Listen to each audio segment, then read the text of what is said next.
우리가 계속해서 누가복음의 말씀을 함께 나누고 있습니다. 지난주에는 영광스러운 주님의 변모 이야기를 우리가 함께 나누면서 이 모든 일들이 예수님이 어떤 분이시며 우리를 위하여 예수님이 하시는 일이 무엇인가를 우리에게 말씀해 주는 내용이다, 이렇게 말씀드렸죠. 오늘은 이제 예수님이 산에서 내려오시는데 한 아버지가 자기 아이를 데리고 주님 앞에 나옵니다. 그리고 이 아이를 고쳐달라는 거예요. 귀신 들린 아이를 고쳐주시는 이야기. 제자들은 그 아이를 고칠 수가 없었다는 거예요.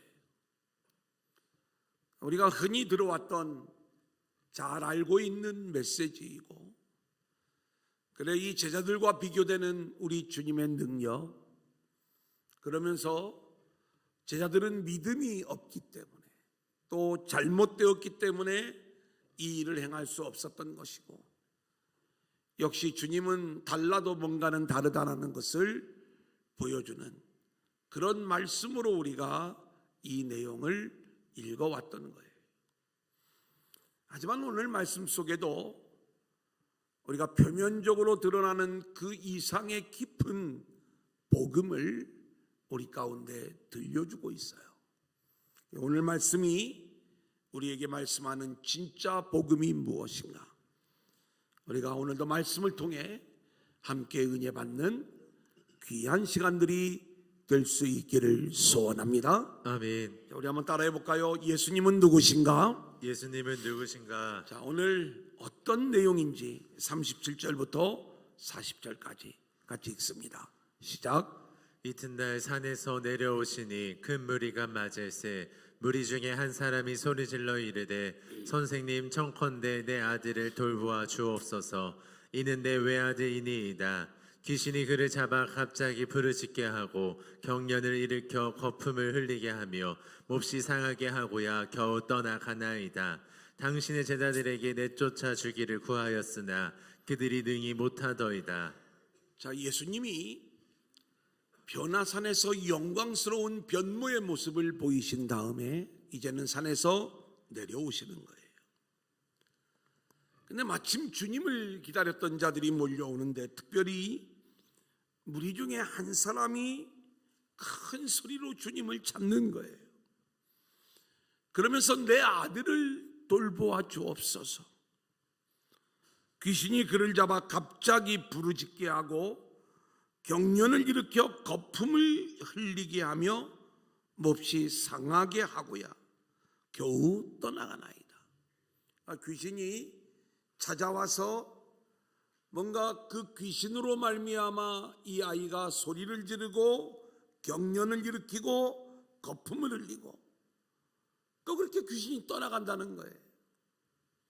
우리가 다른 복음서에 나오는 내용과 종합을 해서 아마 이 아이는 지금으로 말하면 귀신 들린 게 아니라 간질병 환자였을 것이다, 이렇게 우리가 이 내용을 생각을 해볼 수가 있습니다.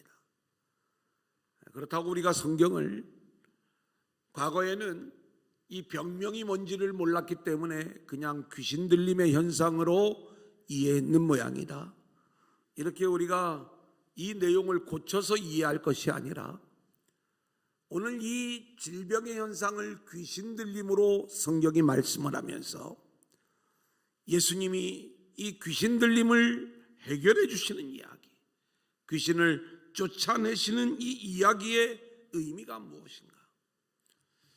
자, 문제는 주님이 고쳐주신다는 건데 산 아래에 있던 제자들이 이 문제를 해결하지 못했다는 거예요. 우리가 아는 것처럼 이미 주님은 제자들에게 귀신을 제어하는 권능과 병을 고치는 능력을 주신 상태예요. 우리 1절 같이 읽어볼까요? 시작.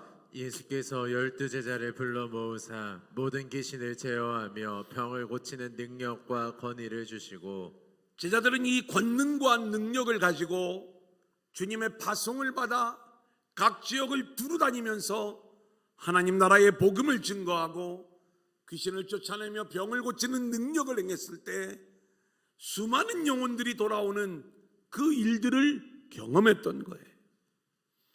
근데 전에는 됐는데 지금은 안 되는 상황인 것입니다.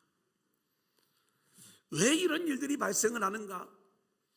저는 오늘 이 말씀을 묵상하는 가운데에 저의 과거가 생각이 났어요. 저는 개척을 하고서 처음 선교에 눈을 뜬 게 2007년입니다. 중국에 선교를 하러 이제 지하신학교를 갔는데 처음 만났던 사람들이 학생들이 아니고 그 주간에 중국의 지하교회 지도자들이 다 모여 있었던 거예요. 거기서 이제 주어진 시간 열심히 말씀을 가르친 겁니다. 그때는 몇 분이 이렇게 같이 간 상태였는데 마지막 돌아오는 날 이제 그 학생들, 그 목사님들이 요청을 하는 거예요. 한국에서 오신 목사님들에게 기도를 받고 싶다고. 이분들이 사실 굉장히 척박한 그러한 장소인데 저는 그때 굉장히 젊었고 어떻게 보면 저한테는 큰 형님뻘 또는 부모님뻘 되시는 분들이 전부 다 무릎을 꿇는 거예요. 그래서 목사님들이 이제 줄을 서가지고 한 분 한 분 안수를 하고 가는데 자랑으로 들으시면 안 돼요. 이쪽 길에서 갈 적에는 아무 일이 안 나타나는데 제가 손을 얹고 가는 데마다 역사가 나타나는 거예요. 저는 제가 한국에서 목회하면서 그런 역사를 경험을 해보지 못해서 제가 돌아오는 길에 저 혼자만 조용히 이제 한국 가면 막 엄청난 역사가 일어날 거다 막 이런 기대를 가지고 이제 와서 마침 학생들이 뭐를 하는 그러한 시간인데 한번 손을 얹고 기도를 해봤어요. 뭔 일이 나타나는가? 아무 일이 안 나타나. 그래가지고 제 속으로 그러면 그렇지 뭐 속으로 그러면서 이제 제 스스로 좀 접었던 적이 있어요. 하지만 그때의 그 감동, 그 마음이 있었기 때문에 하나님 앞에 우리 교회를 성령 충만한 교회로 이끌어 달라고 간절히 기도하면서 이제 그 해부터 하나님이 성령을 부어주시기 시작하는데 그 이듬해에 제가 성령의 소낙비를 맞게 되는 것 아닙니까?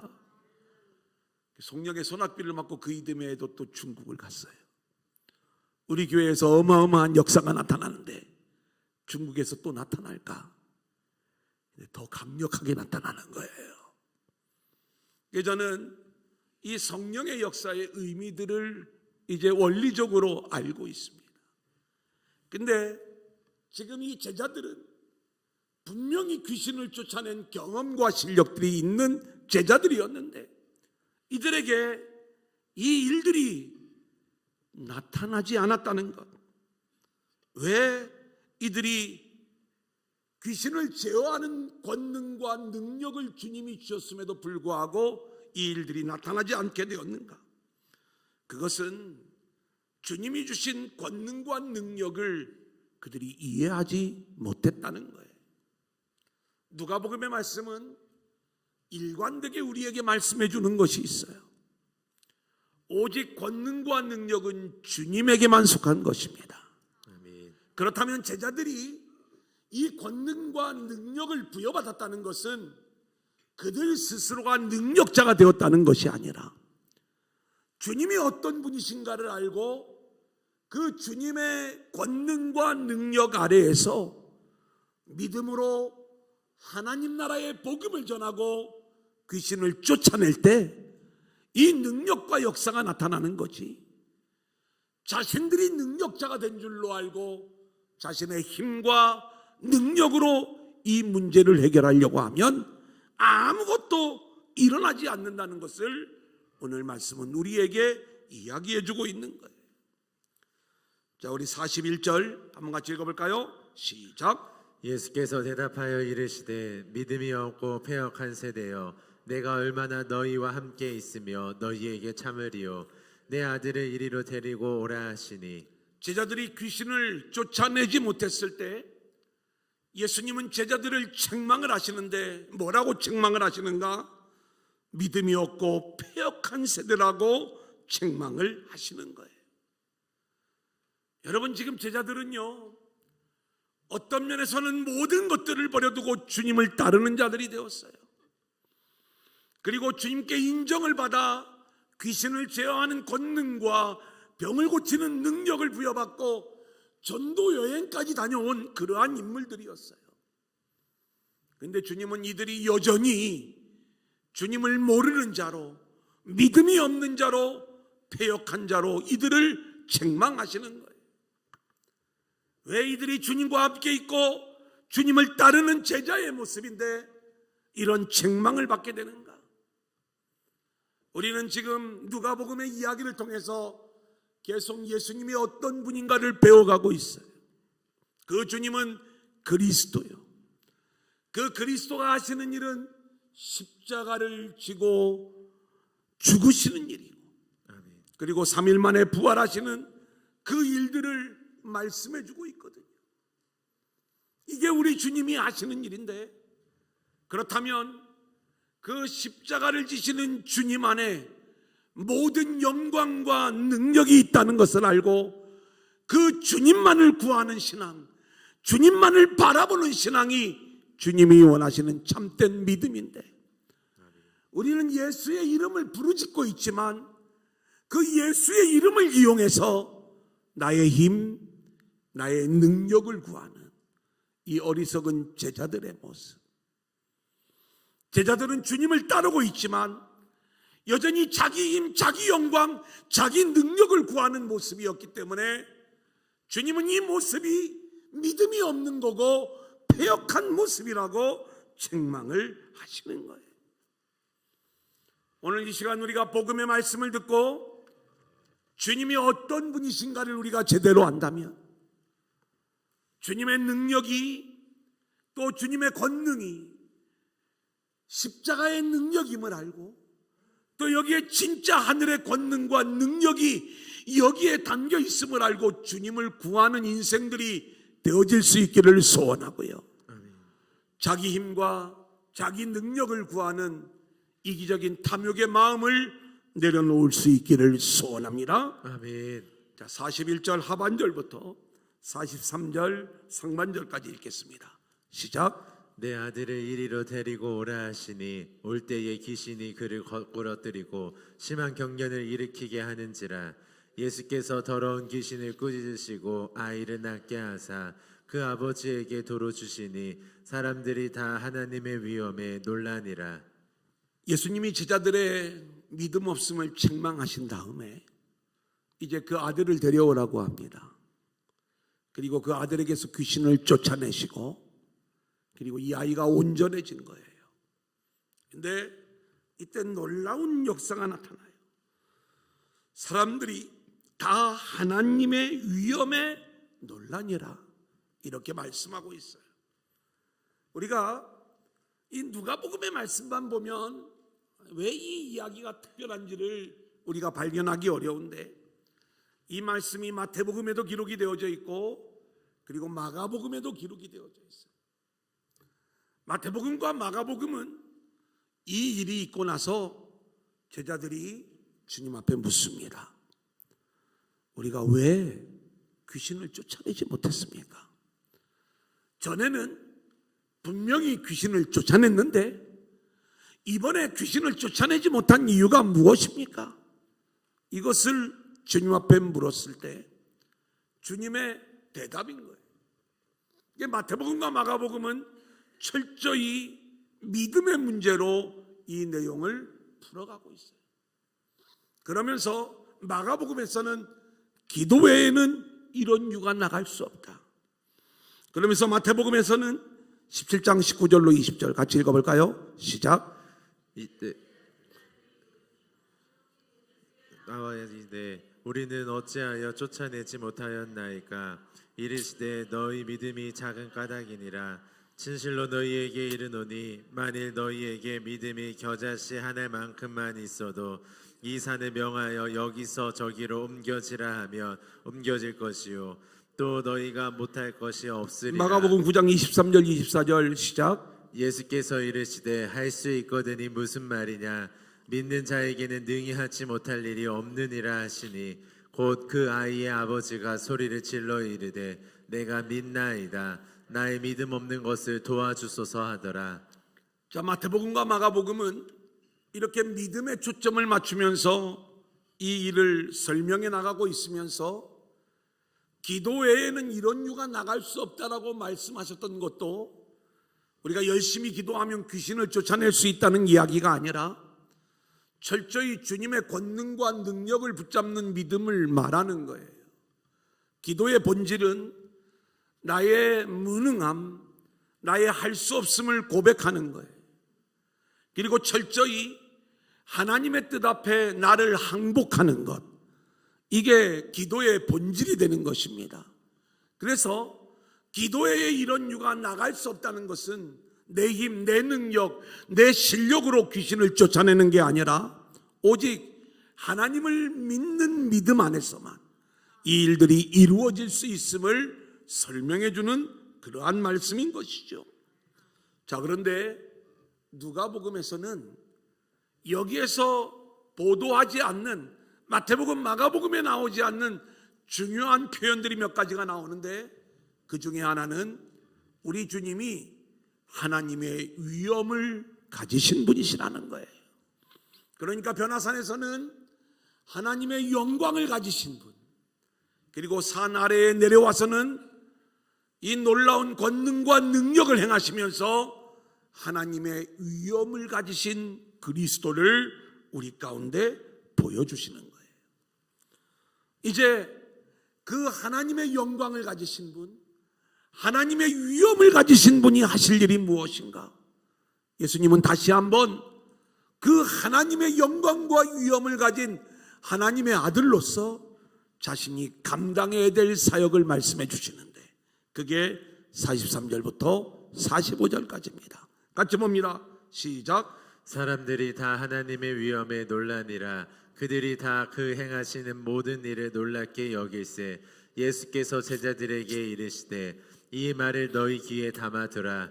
인자가 장차 사람들의 손에 넘겨지리라 하시되 그들이 이 말씀을 알지 못하니 이는 그들로 깨닫지 못하게 숨긴 바 되었음이라.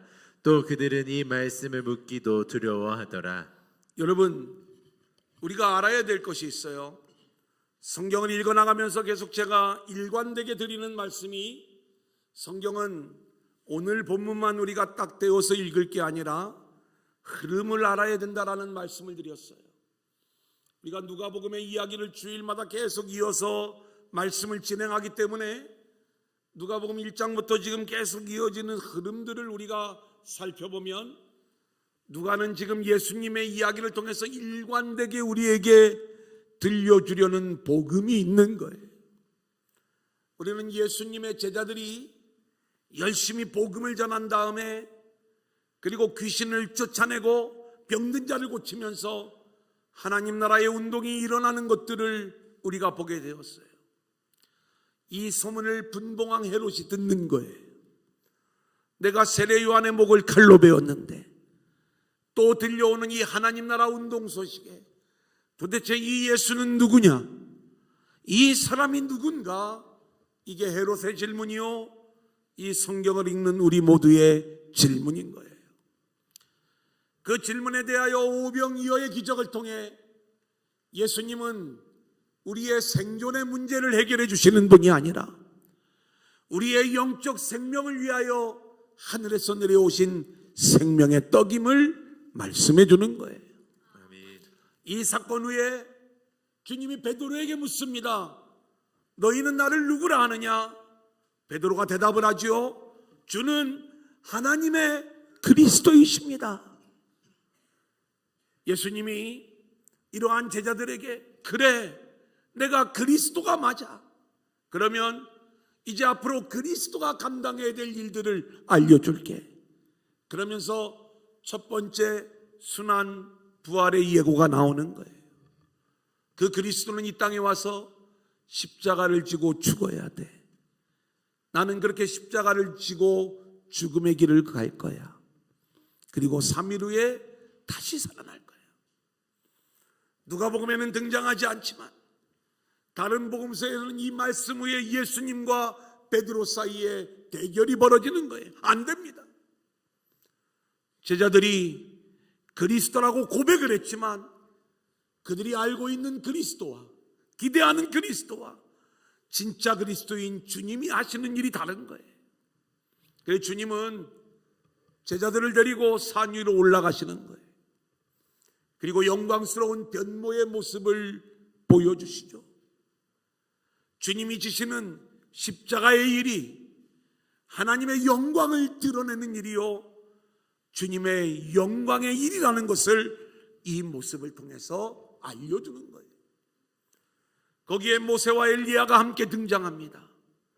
이들에게 주님이 하시는 말씀, 내가 이제 예루살렘으로 가서 별세해야 됩니다, 엑소더스 해야 됩니다 라고 하는 말씀을 하시면서 십자가를 말씀을 하실 때, 이 장면을 보고 여전히 베드로는 엘리야의 능력, 모세의 능력을 갈망하면서 이 땅에 이루어지는 하나님 나라를 소망하고 있지만, 하나님께서 구름으로 그 상황을 통제하시면서 이제 하늘의 음성이 들리는 거예요.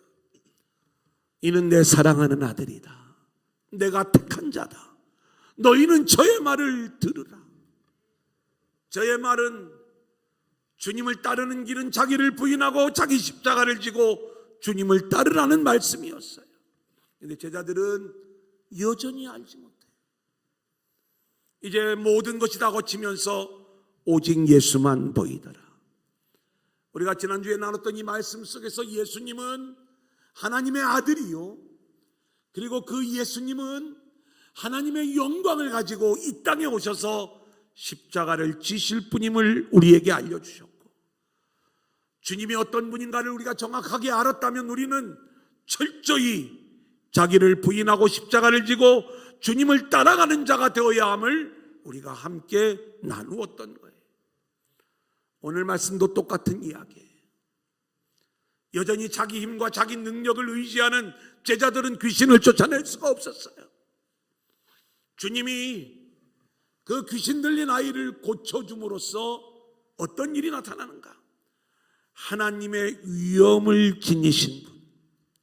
근데 38절의 말씀에 보면 아버지가 자기 아들을 이야기하면서 이른데 왜 아들입니다. 우리는 하나님께서 구름 가운데서 말씀하실 때 이는 내 아들이다, 그 예수님을 그렇게 표현했는데, 이 귀신 들린 아이의 아버지가 예수님께 나와서 이는 내 아들인데 왜 아들입니다. 주님이 누구신가를 복선으로 알려주는 이 내용들을 우리에게 들려주면서 주님을 통하여 하나님의 위엄이 나타나고 있는 모습 아닙니까?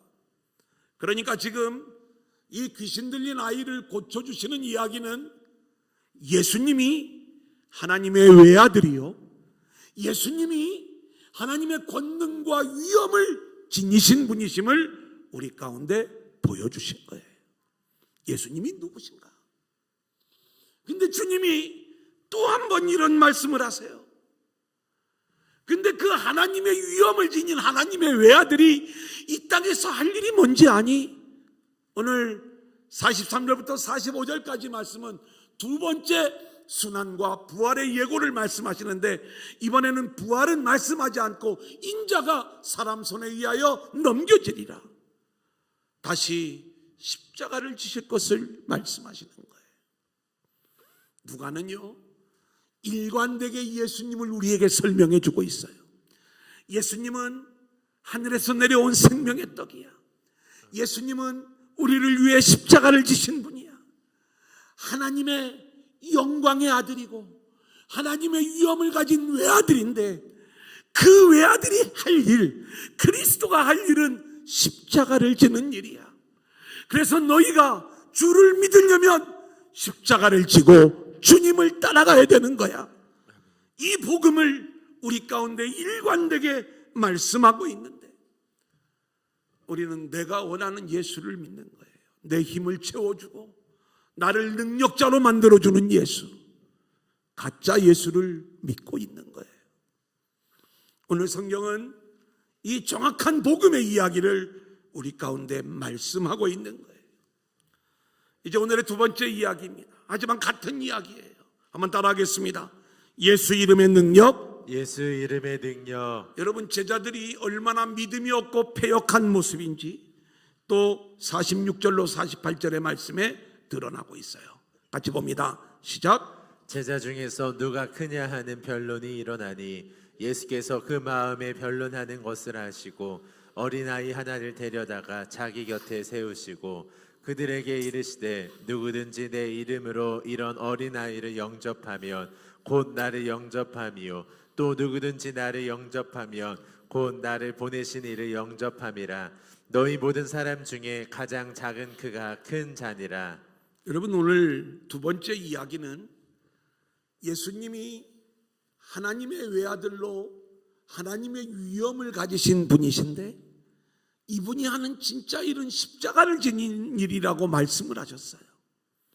그러면 제자들이 우리가 걸어가야 될 길은 그 주님의 십자가를 따라가는 길이구나, 이걸 알아야 되는데 바로 이어서 나타나는 장면이 서열 싸움을 하고 있는 거예요. 누가 크냐? 여러분, 이것은 모든 인생이 살아가는 현장에는 반드시 누가 크냐 하고 싸우는 서열 싸움이 있긴 마련인 것입니다. 얼마 전에 한 목사님이 강아지를 키우는데 두 마리가 싸우는데 형제인데 굉장히 막 치열하게 했어. 그냥 대충 싸우는 게 아니라 막 귀를 물어 뜯는데 피가 뚝뚝 떨어지도록 싸운다는 거예요. 서열이 정해질 때까지 싸우더래. 그 이제 서열이 정해지고 나니까 이제 딱 되는데 그걸 주인이 밥을 힘없는 애가 불쌍하다고 힘없는 애를 먼저 주면요, 얘는 또 죽는 거예요. 막 물리고 막 싸움이 또 나타나는 거예요. 힘없는 애가 불쌍하다고 칼을 안고 있으면 막 난리가 나는 거예요. 강아지만 그런 줄 알았더니 사람도 거기서 거기에요. 다 자기가 1등이 되어지기를 원하고, 결국 선악과를 따먹은 모든 인생들은 하나님이 우리를 존귀하신 존재로 창조한 걸 알지 못하고 늘 부끄럽게 여기며 서로 경쟁하는 가운데 남과 나를 비교하면서 누가 더 월급이 많냐, 누가 더 멋진 외모를 가지고 있느냐, 누가 더 괜찮은 존재냐, 서로 경쟁하는 가운데 자신의 우월함을 확인하고서야 안심하는, 그래서 늘 경쟁하고 싸우는 모습, 이것이 죄 가운데 있는 인생의 모습인 거예요. 그래서 우리는 예수를 믿을 때에도 우리를 창조하신 하나님의 아름다움을 보지 못하는 거예요. 우리가 얼마나 존귀한 하나님의 자녀인가를 깨닫지 못하고 이 세상에서 드러나는 모습으로 하나님 나에게 힘을 주세요, 나에게 능력을 주세요, 나를 좀 더 우월하고 강한 존재로 나를 만들어 주세요, 이렇게 우리가 예수를 찾으면서 서로 내가 크다 네가 크다 이 싸움을 벌이는 거예요. 교회끼리 경쟁하고 성도들끼리 경쟁하는 것, 누가 크냐 다투는 그 모습의 내용인 것이죠. 우리도 복음적 교회를 지향하고 있지만 이 범주에서 벗어날 수 없는 연약한 모습들이 바로 우리들의 모습인 것을 우리는 고백할 수밖에 없는 거예요. 누가 크냐 다투는 제자들에게 주님이 놀라운 말씀을 해주십니다. 주님의 해답은 한 어린아이를 세우시는 모습이었어요. 그리고 누구든지 내 이름으로 이런 어린아이 하나를 영접하면 나를 영접하는 거고 나를 보내신 아버지를 영접하는 거고, 그렇게 어린아이보다 자신을 낮추는 자가 진짜 큰 자녀라, 이 내용을 말씀해 주는 거거든요. 저는 이 말씀을 묵상하는 가운데 주의 이름의 능력이 얼마나 대단한가. 우리는 이 말씀을 단순히 아무리 보잘것없는 어린아이라도 잘 영접하면 우리가 뭔가 좀 선한 마음을 가지고 약자들을 잘 보살피면 그게 큰 자의 모습이 되는 거야. 이걸 윤리와 계명으로 들으면 안 되는 거예요. 우리는 나에게 유익이 되거나 도움이 되지 않는 어린아이를 영접할 실력이 없는 거예요.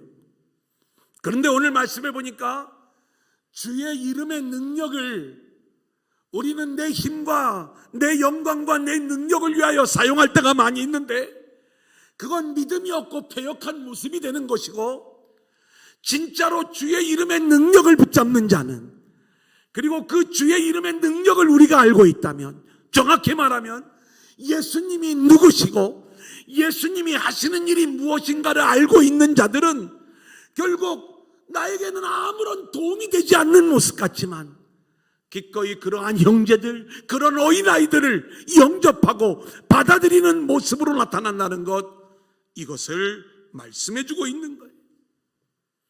사랑하는 여러분, 하나님이 큰 자로 인정하시는 자는 자기 힘과 자기 능력을 가지고 주님 앞에 나오는 자들이 아니라 주의 이름의 능력이 무엇인가를 알고 그 주의 이름의 능력으로 어린 자들, 연약한 자들, 그리고 나에게 아무런 도움이 되지 않는 자들, 하지만 내가 그렇게 그들보다 나을 것이 아무것도 없는 존재임을 깨닫고 기꺼이 그들을 주의 이름으로 영접하며 그들을 섬겨주는 그 인생들이 진정으로 큰 자임을 말씀해 주는 것이고, 이게 제자의 길임을 말씀해 주는 거예요. 아멘. 오늘 말씀에 또 하나의 똑같은 이야기가 있습니다. 49절로 50절입니다. 같이 볼까요? 시작. 요한이 여짜오되 주여 어떤 사람이 주의 이름으로 귀신을 내쫓는 것을 우리가 보고 우리와 함께 따르지 아니하므로 금하였나이다. 예수께서 이르시되 금하지 말라. 너희를 반대하지 않는 자는 너희를 위하는 자니라 하시니라. 자, 두 번째 예수 이름이 나와요. 첫 번째 예수 이름의 능력이 뭐라고 그랬어요? 나의 힘, 나의 능력을 구하는 이름이 아니라 예수 이름의 능력은 어린아이를 영접하는 능력이라고 말씀을 드렸어요. 두 번째로 이 예수 이름으로 귀신을 쫓아내는 일이 나타났어요. 근데 문제는 어떤 사람이 그 일을 했다는 거예요. 예수님도 아니고 제자들도 아니고 어떤 사람이 예수의 이름으로 귀신을 쫓아냈는데 이게 제자들에게 자존심이 상하는 문제가 되었어요. 적어도 귀신을 쫓아내는 일은 예수님의 제자들만 할 수 있는 일이야. 조금 전에도 우리조차 귀신을 쫓아내지 못했는데 어떤 사람이 와서 예수의 이름으로 귀신을 쫓아내니까 제자들의 자존심에 멍이 들었던 거지요. 제자들이 이 일을 금하는 거예요. 명분이 있어요. 너희들 함부로 예수 이름 사용하지 마. 이건 예수님의 제자들만 사용할 수 있는 거야. 뭐 이런 명분이었겠죠. 그때 예수님의 대답입니다. 금하지 말라는 거예요. 너희를 반대하지 않는 자는 너희를 위하는 자니라, 이렇게 말씀하고 있어요. 여기서 우리가 알아야 될 것이 있습니다. 제자들이 금하는 이유가 뭡니까? 어떤 사람은 예수의 이름을 통하여 귀신이 쫓겨가게 될 때 이 사람은 자기 영광을 구하면서 그 일들을 진행한 게 아니에요. 철저히 예수 이름의 능력과 예수님의 영광을 드러내는 그 일을 위하여, 그 일을 통하여 진행하였던 거예요. 하지만 오늘 본문의 말씀을 보면 제자들은 예수 이름에 관심이 없는 거예요. 예수 이름으로 귀신이 쫓겨갔을 때 예수 이름의 영광을 보았다면 제자들이 이 일을 금할 수가 없어요. 하지만 이 사람의 행동이 제자들의 이름에 먹칠을 한 거예요. 우리는 못 쫓아냈는데 여전히 제자들은 자기 이름을 위하여 일하고 있었던 거예요. 오늘 말씀은 이 내용을 우리 가운데 경고하고 있는 것입니다. 우리는 주의 보혈, 주의 이름, 그 능력을 늘 이야기하면서 여전히 자기 이름의 영광을 구하는 이 어리석은 제자들의 모습인데, 그래서 다른 사람들이 예수의 이름으로 주의 영광을 드러낼 때 오히려 그 일을 회방하고 막고 방해하는 존재가 될 수밖에 없는데, 오늘 예수 이름의 능력을 아는 자들은 결국 자기 이름을 내려놓아야 되는 자들이에요. 오직 주의 이름을 구하고 그 이름의 능력만을 붙잡는 자들이 되어야 함을 오늘 말씀 속에서 우리 가운데 이야기해 주는 거예요. 예수 이름의 능력을 우리는 흔히 자신의 영광을 위하여 사용할 때가 많습니다. 예수의 이름으로 자기 힘, 자기 영광을 구하는 거예요. 역사가 나타날 때 자기 자랑이 되는 거예요. 오직 주의 영광만이 나타나야 될 줄로 믿습니다. 서로 경쟁하면서 자신의 영적 능력을 증명해 보이려고 하는 예수 이름의 사용은 결국 자기 이름을 드러내는 것이라는 것. 우리가 주의 이름의 능력을 제대로 알았다면, 예수님이 어떤 분인가를 제대로 알았다면, 우리는 그것이 내가 증명되는 것이든지, 내가 망신당하는 일이든지, 나에게 도움이 되는지 안 되는지 우리는 이걸 따지지 않아요. 내 이름은 땅에 꺼져도 오직 주의 이름만 드러나면 되는 것이고, 아멘. 내 영광은 나타나지 않아도 오직 주님의 영광만이 나타나는 것. 아멘. 여러분, 이것이 참된 믿음의 세계인 줄로 믿습니다. 아멘. 이제 마지막 세 번째 한번 따라합니다. 기본으로 돌아가라. 기본으로 돌아가라. 자, 오늘 본문 말씀을 통해서 우리가 붙잡아야 될 참된 기본의 모습은 무엇일까? 우리 41절 한 번 더 읽어보겠습니다. 시작. 예수께서 대답하여 이르시되 믿음이 없고 패역한 세대여, 내가 얼마나 너희와 함께 있으며 너희에게 참으리요, 내 아들을 이리로 데리고 오라 하시니. 오늘 본문이 우리에게 주는 놀라운 이 복음의 비밀들이 있습니다. 여러 가지 관점으로 물론 이 내용들을 해석해 볼 수 있는데, 변화산에서 주님은 모세와 엘리야보다 우월하신 주님이셨어요. 그리고 그 주님이 하나님의 아들이었어요. 오늘 이 귀신을 쫓아내시는 주님의 모습을 통해서 주님은 제자들과는 비교할 수 없는 우월하신 주님이시면서 이 주님이 하나님의 외아들이셨어요. 근데 이 일들이 공통되게 보여주는 게 있어요. 주님은 이렇게 하나님의 영광과 하나님의 위엄을 가지신 분인데, 이 주님이 우리를 위하여 하시는 일이 우리의 생존을 도와주시는 일이 아니라 우리의 영적 생명을 위하여 십자가를 지는 분이심을 우리에게 말씀하는 거예요. 우리는 정확하게 주님이 어떤 분인가를 알아야 제대로 예수를 믿을 수가 있습니다. 기본으로 돌아가는 것, 이것도 주님이 우리 가운데 어떤 분으로 오셨으며 우리를 위하여 어떤 일들을 감당하시는가를 우리가 알아야 온전한 기본으로 돌아가는 것 아니겠습니까? 제자들은 주님을 따르면서 여전히 자기 힘, 자기 경험, 자기 실력, 이것을 늘 증명해 보이고자 할 때 주님은 이것에 대하여 단호하게 책망하십니다. 믿음이 없고 패역한 세대의 모습이다. 오늘 여전히 숫자 경쟁, 또 크기 경쟁에 혈안되어져 있는 우리의 모습들을 바라보면서 우리 역시 이 책망을 받을 수밖에 없는 그러한 존재들 아니겠습니까? 주님이 어떤 분이신가를 우리가 온전히 알았다면 이제는 십자가를 지는 그 주님을 따라 우리도 자기를 부인하고 자기 십자가를 지고 주님을 따라가는 저와 여러분들이 될 수 있기를 소원합니다. 아멘.